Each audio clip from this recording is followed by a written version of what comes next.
શું ખાવું જોઈએ કે જેથી કબજિયાત ના થાય અને શું ના ખાવું જોઈએ કે જેથી કબજિયાત ના થાય? કબજિયાત ના થાય એને અટકાવવા માટે શું કરવું જોઈએ?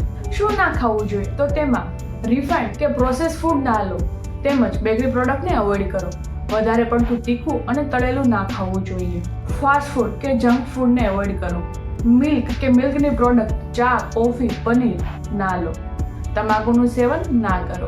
જામ, જેલી, મુરબ્બા અને અથાણા જેવી પ્રોડક્ટ ના લો. તેમજ લેસ ફાઈબર ધરાવતા વેજીટેબલ અને ફ્રૂટ ના લેવા જોઈએ, જેમ કે બટેટા, દૂધી, ભીંડો અને ફ્રૂટમાં તરબૂચ, સફરજન કે ટેટી ના લો.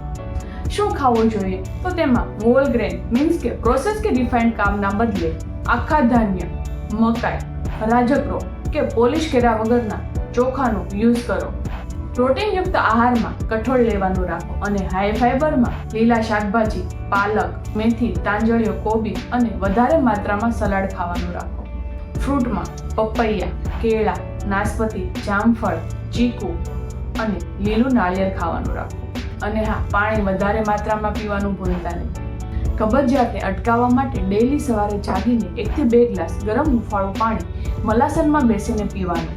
તેમજ 10 થી 15 મિનિટ ડેઈલી ચાલવાનું રાખો અને પેટના સ્નાયુઓની કસરત અને યોગાસના કરો.